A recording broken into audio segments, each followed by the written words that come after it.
नमस्कार विद्यार्थी मित्रांनो, स्वागत आहे तुमचं चालू घडामोडीवाला या YouTube चॅनलमध्ये. मित्रांनो, पोलीस भरती, सरळ सेवा, MPSC तसेच इतर सर्व स्पर्धा परीक्षांसाठी उपयुक्त असणाऱ्या चालू घडामोडी तुम्हाला मिळणार आहे PDF स्वरूपात, अगदी मोफत आणि क्विज स्वरूपात सुद्धा आपल्या टेलिग्राम चॅनलवर. तर त्यासाठी डिस्क्रिप्शनमध्ये दिलेल्या टेलिग्राम चॅनलच्या लिंक चालू घडामोडीवाल्याला क्लिक करा आणि आपलं चॅनल जॉईन करा. सोबतच Instagram चॅनललाही फॉलो करा. त्यावर तुम्हाला रील स्वरूपात PDF मिळून जाईल. आणि आपण दररोज सकाळी 6 वाजता चालू घडामोडीचे प्रश्न घेऊन येत असतो. आज 31 मार्च 2026 आपल्या व्हिडिओला सुरुवात करूया. पण तत्पूर्वी एक छोटीशी विनंती, जर तुम्ही अद्यापपर्यंत चॅनलला सबस्क्राईब केलं नसेल, सबस्क्राईब करा आणि आपल्या सर्व मित्रांनाही सांगा. जास्तीत जास्त व्हिडिओला लाईक करा, शेअर करा. सुरुवात करूया आजच्या व्हिडिओला. आजचा आपला पहिला प्रश्न आहे, भारताने कोणाची इंग्लंड देशात भारताचे पुढील उच्चायुक्त म्हणून नियुक्ती केली आहे? आणि या प्रश्नाचं उत्तर आहे ऑप्शन बी, पेरियास्वामी कुमारन. ठीक आहे, तर बघा, भारताचे इंग्लंडमधील नवे उच्चायुक्त कोण आहे? Periyasamy Kumaran. England, United kingdom मध्ये भारताचे पुढील उच्चायुक्त म्हणजेच हाय कमिशनर हे असणार आहेत भारतीय परराष्ट्र सेवा अधिकारी, इंडियन फॉरेन सर्व्हिसेस मध्ये हे अधिकारी आहेत. अनुभवी राजनैतिक अधिकारी आहे. भूमिका यांची यांच्या समोरची आव्हाने किंवा भूमिका काय असणार आहे? तर भारत युनायटेड किंगडम म्हणजेच भारत इंग्लंड संबंध मजबूत करणे, राजनैतिक, आर्थिक व सांस्कृतिक सहकार्य वाढवणे, दोन्ही देशांमधील संवाद व सहकार्य सुलभ करणे. महत्त्वाचे मुद्दे बघा, उच्चायुक्त हे राष्ट्रकुल देशांमधील राजदूतासारखे पद आहे आणि लंडन मधील भारतीय उच्च आयुक्तालयातून कार्यभार याचा चालणार आहे.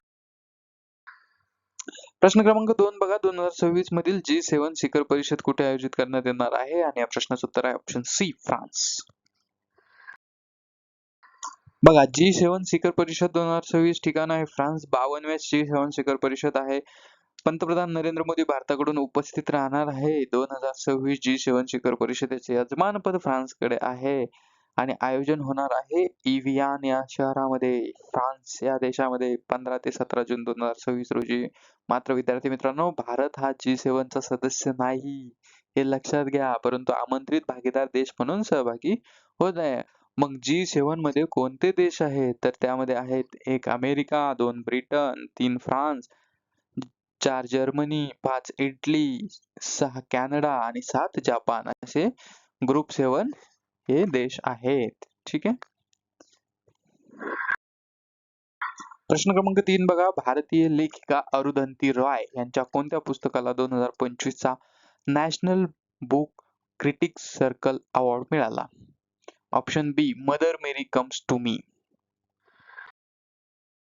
बघा, भारतीय लेखिका आहे अरुंधती रॉय यांना 2025 मध्ये प्रतिष्ठित National book critics circle award मिळाला आणि हा पुरस्कार त्यांच्या Mother Mary comes to Me या पुस्तकासाठी प्रदान करण्यात आला. हा अमेरिकेतील एक महत्त्वाचा साहित्यिक सन्मान मानला जातो. या पुस्तकामध्ये समाज, धर्म आणि वैयक्तिक अनुभवावर आधारित विचार मांडले आहेत. ठीक आहे, तर जागतिक स्तरावर या पुस्तकाची मोठी प्रशंसा होत आहे. प्रश्न क्रमांक 4 बघा, 14 वर्षाखालील मुलांच्या सोशल मीडिया वापरावर बंदी कोणता देश घालणार आहे? आणि या प्रश्नाचं उत्तर आहे ऑप्शन सी, ऑस्ट्रिया. परत एकदा सांगतो, ऑप्शन सी, ऑस्ट्रिया. ऑस्ट्रेलिया नव्हे, ऑस्ट्रेलियानं ऑलरेडी घातलेली आहे. 14 वर्षाखालील मुलांवर सोशल मीडिया बंदी.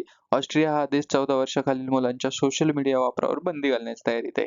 तर याआधी ऑस्ट्रेलियाने मुलांसाठी अशा प्रकारचा कायदा आणून जगातील तो पहिला देश ठरला. या कायद्याचा उद्देश मुलांची ऑनलाईन सुरक्षा आणि मानसिक आरोग्य जपणे हा आहे आणि इंडोनेशिया हा देश देखील अशाच प्रकारचा कायदा लागू करण्याच्या प्रक्रियेत आहे. तर वाढत्या सोशल मीडिया वापरामुळे मुलांवर होणारे नकारात्मक परिणाम टाळण्यासाठी हे पाऊल उचलले जात आहे. प्रश्न क्रमांक 5 बघा, सरकारने देशातील पहिल्या स्वदेशी बनावटीच्या कोणत्या अटॅक स्टेल्थ ड्रोनच्या खरेदीला मंजुरी दिली आहे? आणि या प्रश्नाचं उत्तर आहे ऑप्शन सी, गरुड. बघा, स्वदेशी अटॅक स्टेल्थ ड्रोन घटक, ठीक आहे, घटक असं याचं नाव आहे. तर भारत सरकारने देशातील पहिल्या स्वदेशी अटॅक स्टेल्थ ड्रोन घातक आहे की घटक आहे? घटक, हा, च्या खरेदीला मंजुरी दिली आहे. हा ड्रोन स्टेल्थ तंत्रज्ञानावर आधारित असून शत्रूच्या रडार पासून लपून कार्य करू शकतो. याचा रडार क्रॉस सेक्शन म्हणजेच RCS माफ करा या ठिकाणी सॉरी घातक असं आहे या ठिकाणी घटक झालंय. ठीक आहे. तर यामध्ये अंतर्गत शस्त्र वाहून नेण्याची क्षमता आहे इंटरनल वेपन बे. हा प्रकल्प भारताच्या स्वदेशी संरक्षण तंत्रज्ञानातील मोठी झेप मानला जातो. भविष्यात युद्धात मानवरहित हल्ले अननेम्ड स्ट्राईक करण्यासाठी उपयुक्त. प्रश्न क्रमांक 6. भारत सरकारने पीएम ई ड्राईव्ह योजनेची मुदत कधीपर्यंत वाढवली आणि या प्रश्नाचं उत्तर आहे ऑप्शन सी 2028. बघा पीएम ई ड्राईव्ह योजना थोडक्यात संपूर्ण माहिती बघूया. ही योजना भारत सरकारने सुरू केली. कधी सुरू केली? 2024 मध्ये. पूर्वीची मुदत होती 2026 पर्यंत.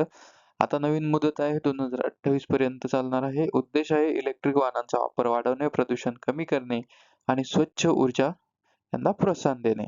तर इलेक्ट्रिक दुचाकींसाठी आता हे अनुदान जुलै 2026 पर्यंत असणार आहे, मर्यादित आहे. तर सध्या ई रिक्षा आणि 3 चाकी वाहनांना प्राधान्य देण्यात आलेलं आहे. चार्जिंग इन्फ्रास्ट्रक्चर वाढवण्यावर भर आणि ही योजना भारताच्या स्वच्छ आणि हरित वाहतुकीसाठी महत्वाची पायरी आहे.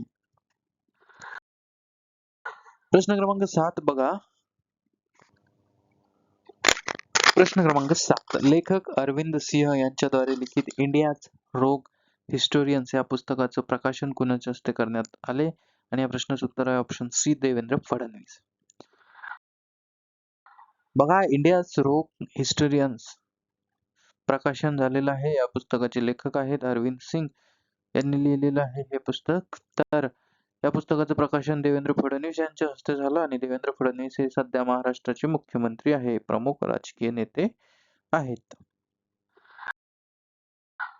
प्रश्न क्रमांक 8. 69वे all India police duty meet 2025-26 आयोजन कुठे करण्यात आले? आणि या प्रश्नाचं उत्तर आहे ऑप्शन सी नागपूर.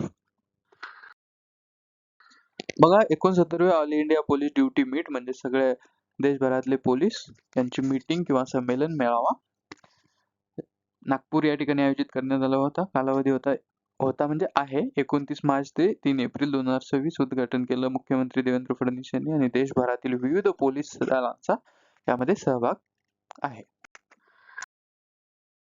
प्रश्न क्रमांक 9 बघा. भारताचा पहिला पिंक स्टँड कोणता खेळाडूच्या नावावर तयार करण्यात आला आहे? आणि या प्रश्नाचं उत्तर आहे ऑप्शन सी हरमनप्रीत कौर. बघा पहिल्यांदा पिंक स्टँड किंवा स्टँड म्हणजे काय आणि कोणाच्या नावावर? तर एखाद्या स्टेडियम मध्ये एखादी विशेष सीटची जागा त्या व्यक्तीच्या नावानं तिला नामकरण केलं जातं, त्याला त्याचं स्टँड म्हणतात. तर भारताचा पहिला पिंक स्टँड हरमनप्रीत कौर यांच्या नावावर तयार करण्यात आला आहे. ठिकाण आहे द्वारका, दिल्ली या ठिकाणी. ठीक आहे. द्वारका म्हणजे आपली द्वारका नाही, श्री क्षेत्र द्वारका नव्हे, ही दिल्ली येथील द्वारका. तर स्टेडियम द ओमेग स्टेट स्टेडियम दिल्लीचे दुसरे क्रिकेट स्टेडियम असेल. यात क्रिकेट सोबत फुटबॉल साठी सुविधा असतील. या स्टेडियमची जी क्षमता आहे, सीट आहे किंवा लोक बसू शकतात ते आहे 30,000. तर पिंक स्टँड आसन आहे 1,500 जागा. उद्देश आहे महिला प्रेक्षकांसाठी सुरक्षित, आरामदायक आणि स्वागतार्ह वातावरण निर्माण करणे. ठीक आहे. प्रश्न क्रमांक 10. चौथी महिला महाराष्ट्र केसरी कुस्ती स्पर्धा 2026 ची विजेती कोण ठरली? आणि या प्रश्नाचं उत्तर आहे ऑप्शन बी अमृता पुजारी. खूप महत्वाचा प्रश्न आहे, IMP करून ठेवा. तर बघा चौथी महिला महाराष्ट्र केसरी कुस्ती स्पर्धा 2026 कुठे झाली? सोलापूरला. कधी झाली? 28 ते 29 मार्च 2026. आयोजक कोण होता? निर्जरा केअर फाउंडेशन. विजेती कोण ठरली? अमृता पुजारी. कुठली होती? कोल्हापूरची. उपविजेती कोण ठरली? वेदिका सचने. कुठली होती? कोल्हापूरची. विजेत्याला पुरस्कार किंवा बक्षीस काय? तर किया सोनेट कार आणि प्रतिष्ठेची चांदीची गदा. तर अंतिम लढत कोणात झाली? अमृता पुजारी आणि वेदिका सासने. अमृतानं वेदिकाला 7-0च्या फरकानं पराभूत केलं. ठीक आहे. तर महिला महाराष्ट्र केसरीचा किताब पटकावला हिनं दुसऱ्यांदा. ठीक आहे. या ठिकाणी हे सलग 2 वर्ष नव्हे तर डबल महाराष्ट्र केसरी म्हणजे आज 2026 ला आणि 2024 ला. ठीक आहे. तर स्पर्धेत 400+ महिला मल्लांचा सहभाग झाला. लक्षात ठेवण्यासारख्या गोष्टी, दोन्ही खेळाडू कोल्हापूरचे आहेत. बघा पहिली महाराष्ट्र केसरी स्पर्धा झाली होती 2023 ला. विजेती ठरली होती प्रतीक्षा बागडी सांगलीची. स्पर्धा सुद्धा झाली होती सांगली या ठिकाणी. आणि कल्याणच्या वैष्णवी पाटीलला तिनं पराभूत केलं होतं. 2024ला दुसरी स्पर्धा झाली, विजेती होती अमृता पुजारी आणि ना प्रथमच महाराष्ट्र केसरी किताब पटकावला होता. दुसऱ्यांदा कधी पटकावलं? 2026ची विजेती तीच आहे ना. आपण प्रश्नामध्ये बघितला तर 2025ला तिसरी स्पर्धा झाली, विजेती होती भाग्यश्री फड पुण्याची, ठिकाण होतं वर्धा आणि अमृता पुजारीला हिनं पराभूत केलं होतं. ठीक आहे, म्हणजे 24ला अमृता पुजारी विजेती, 25ला उपविजेती आणि 26ला पुन्हा विजेती. ठीक आहे, त्यामुळे अमृता आता डबल महाराष्ट्र केसरी झालेली आहे, त्यामुळे ही महत्वाची माहिती आहे. पुढचा प्रश्न बघा, प्रश्न क्रमांक 11. इराण देशाने कोणत्या समुद्रधुनीतील जलवाहतूक रोखल्यामुळे जागतिक अर्थव्यवस्थेवर परिणाम झाला आहे? तर या प्रश्नाचं उत्तर आहे ऑप्शन बी, होर्मुझ. बघा, सामुद्रधुनीचं नाव आहे होर्मुझ सामुद्रधुनी, स्थान आहे पर्शियन आखातामध्ये आणि ओमानच्या आखातामध्ये, किंवा पर्शियन आखात आणि ओमानच्या आखात यांना ती जोडते. महत्व आहे, जगातील मोठ्या प्रमाणात कच्च्या तेलाची वाहतूक याच मार्गाने होते, त्यामुळे येथे जलवाहतूक रोखल्यास जागतिक अर्थव्यवस्थेवर मोठा परिणाम होतो. पुढचा प्रश्न, प्रश्न क्रमांक 12. ग्रामसभेत ठराव करून जातमुक्त गाव म्हणून घोषित करण्यात आलेले गाव कोणते? आणि या प्रश्नाचं उत्तर आहे ऑप्शन सी, सौंदाळा. खूप महत्वाचा प्रश्न आहे. जातमुक्त गाव सौंदाळा, तालुका नेवासा, जिल्हा अहिल्यानगर. महत्वाचे मुद्दे बघा, 5 फेब्रुवारी 2026 रोजी विशेष ग्रामसभेत ठराव मंजूर केला. ठराव एकमताने मंजूर करण्यात आला. भारतातील पहिले जातमुक्त गाव म्हणून त्याची ओळख आहे. घोषवाक्य आहे, माझी जात मानव. जातीय भेदभाव पूर्णपणे संपवण्याचा निर्णय. सार्वजनिक ठिकाणी मंदिर, शाळा, स्मशानभूमी सर्वांसाठी खुली. सोशल मीडियावर जातीय द्वेष पसरवणाऱ्यांवर कारवाई. पुढाकार सरपंच शरद आरगडे व प्रमोद झिंजाडे. यापूर्वीही गावाचे उपक्रम, विधवा प्रथा बंदी आणि शिवीगाळ मुक्त गाव.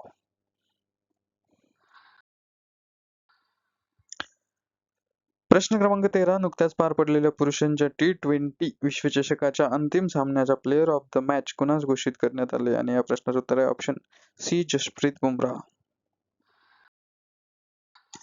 प्रश्न क्रमांक 14. महाराष्ट्राचे राज्यपाल म्हणून नुकतीच किंवा अलीकडेच कोणाची नियुक्ती करण्यात आली आहे? आणि या प्रश्नाचं उत्तर आहे ऑप्शन सी, जिष्णुदेव वर्मा. बघा, महाराष्ट्राचे विद्यमान राज्यपाल आहे जिष्णुदेव वर्मा. शपथ घेतली यांनी 10 मार्च 2026ला. स्थळ होतं राजभवन, मुंबई. शपथ दिल्ली मुंबई उच्च न्यायालयाचे मुख्य न्यायमूर्ती चंद्रशेखर यांनी. महत्वाचे मुद्दे आहेत, महाराष्ट्राचे 22वे राज्यपाल आहेत. त्रिपुराच्या माणिक्य राजघराण्याचे वंशज आहे. माजी उपमुख्यमंत्री राहिलेले त्रिपुराचे 2018 ते 2023 पर्यंत. पूर्वी तेलंगणाचे राज्यपाल होते आणि लेखक, कवी आणि कला अभ्यासक आहेत. अतिरिक्त माहिती यांच्याबद्दल, अतिरिक्त माहिती, याआधी आचार्य देवव्रत यांच्याकडे अतिरिक्त कारभार होता. ठीक आहे. तर प्रश्न क्रमांक 15. जागतिक बॅकअप दिवस, वर्ल्ड बॅकअप डे कधी साजरा केला जातो? आणि या प्रश्नाचं उत्तर आहे ऑप्शन बी, 31 मार्च. म्हणजे आज जागतिक बॅकअप दिवस. तर डिजिटल डेटा सुरक्षित ठेवण्यासाठी, बॅकअपचे महत्त्व सांगण्यासाठी, लोकांना डेटा लॉस टाळण्यासाठी जागरूक करण्याचा हा दिवस आहे. हार्ड डिस्क, क्लाउड इत्यादी माध्यमातून डेटाचा बॅकअप घेण्याचा सल्ला दिला जातो. ठीक आहे. तर आज आहे जागतिक बॅकअप दिवस. तर तुम्ही सुद्धा बॅकअप करा, कमबॅक करा आणि बघत राहा चालू घडामोडी. तर तुम्हाला आजचा व्हिडिओ कसा वाटला ते नक्की कळवा. भेटूया उद्याच्या व्हिडिओत. चॅनलला लाईक करा, व्हिडिओला लाईक करा, चॅनलला सबस्क्राईब करा आणि जास्तीत जास्त शेअर करा. आपल्या 3ही प्लॅटफॉर्मला जॉईन करा. मोफत पीडीएफचा लाभ घ्या. सरकारी नोकरी पक्की करा. तुम्हाला मनपूर्वक शुभेच्छा. भेटूया उद्या सकाळी 6 वाजता. Thank you so much.